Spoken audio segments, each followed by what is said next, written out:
In the summer of 2003, the victory cemented their place Lakers in NBA roster that seemed though they wouldn't win another championship. With their run to 6 consecutive Eastern Conference Finals, new additions solidified their reputation as one of the best defensive teams of the Galactic Lakers. Chauncey Billups, fans and analysts alike envisioned this Superteam steamrolling through the NBA for how a team-first approach can overcome even the most star-studded NBA Finals. The Detroit Pistons stunned the basketball world by defeating the heavily favored Lakers in a dominant 4-1 series victory. Highlighted the importance of wasn't just an upset, cohesion, it was a statement about teamwork, defense, no amount of individual unpredictable beauty of basketball for a unified system, and we revisit that legendary clash fans and the lessons the Pistons triumph stands as one of the greatest underdog stories in NBA history. The Lakers were already a idea that hard work, won 3 consecutive championships, and belief from 2000 even the mightiest of opponents. After a disappointing playoff exit built in 2003, the memory of the 2004 Pistons serves as a cautionary tale to glory. Greatness isn't just a alone; it's a 40-year-old veteran chasing his first ring.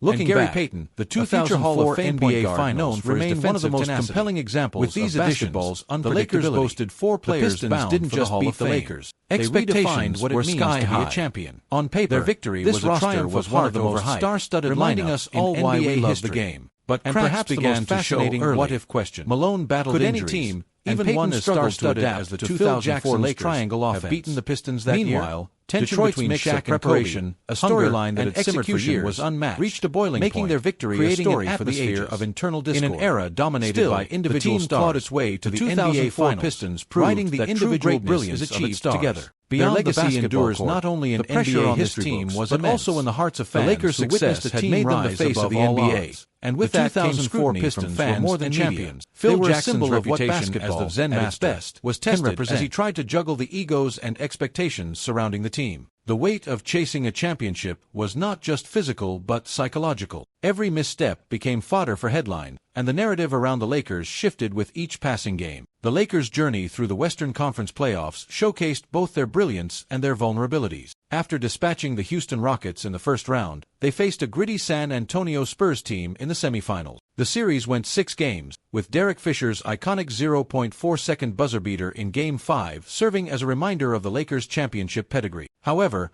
their struggles against the Spurs' disciplined defense foreshadowed the challenges that awaited them in the finals. In stark contrast to the Lakers' star power, the Detroit Pistons embodied grit and collective effort. Coached by Larry Brown, a tactician known for emphasizing defense and discipline, the Pistons were built around a balanced core. Chauncey Billups, Richard "Rip" Hamilton, Tayshaun Prince, Rasheed Wallace, and Ben Wallace weren't household names like the Lakers stars, but together, they formed a cohesive unit. The Pistons had ranked second in defensive efficiency during the regular season, with Ben Wallace anchoring the paint and earning his second Defensive Player of the Year award. They had also made a mid-season trade for Rasheed Wallace, whose scoring and defensive versatility elevated the team to contender status. Despite their success, few believed they could challenge the Lakers. Detroit's journey to the finals was anything but smooth. They faced tough battles in the Eastern Conference playoffs, including a grueling 7-game series against the New Jersey Nets. In that series, their resilience was on full display, highlighted by Chauncey Billups' clutch shooting and Ben Wallace's dominance on the boards. This battle-tested group entered the finals with confidence, knowing they had the tools to compete. The Pistons' preparation for the finals was meticulous. Larry Brown and his coaching staff studied the Lakers' tendencies, identifying ways to exploit mismatches and neutralize their stars. The emphasis was clear: slow down Shaq,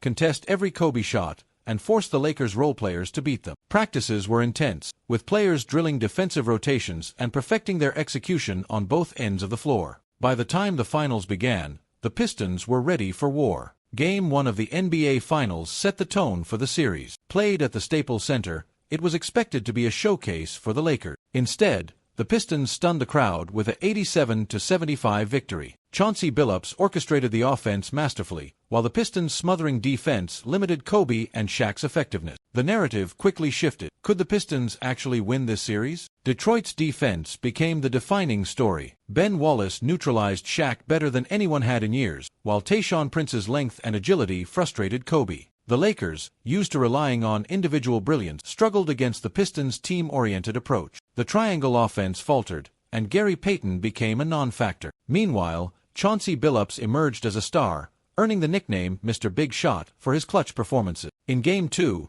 the Lakers managed to steal a victory in overtime, thanks to a buzzer-beating three-pointer by Kobe Bryant. Yet even in defeat, the Pistons showed no signs of intimidation. Their physicality and unrelenting energy set the stage for what was to come in Detroit. The series shifted to the Palace of Auburn Hills for Games 3, 4, and 5. In Game 3, the Pistons delivered a defensive masterclass, holding the Lakers to just 68 points, one of the lowest scoring games in NBA Finals history. Rasheed Wallace's intensity, Rip Hamilton's mid-range scoring, and the collective effort of the team overwhelmed the Lakers. By Game 5, the Pistons were firmly in control. They closed out the series with a decisive 100-87 victory, cementing their status as champions. Game 5 also provided moments of poetic justice. Rasheed Wallace, often criticized for his fiery temperament, showcased his leadership and poise. Rip Hamilton, who had been traded from Washington years earlier, proved his worth as one of the league's best scorers. And Ben Wallace, a former undrafted player,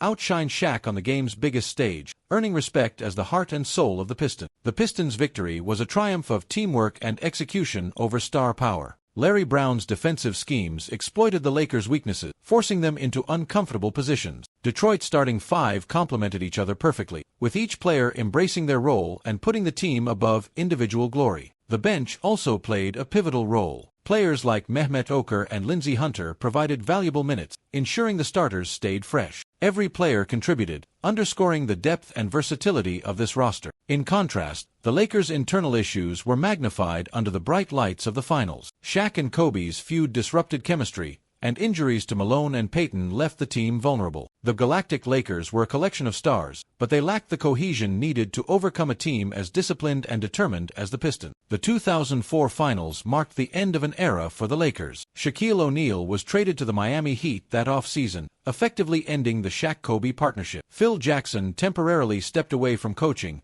and Karl Malone retired without a championship. The Superteam experiment had failed, leaving the Lakers to rebuild.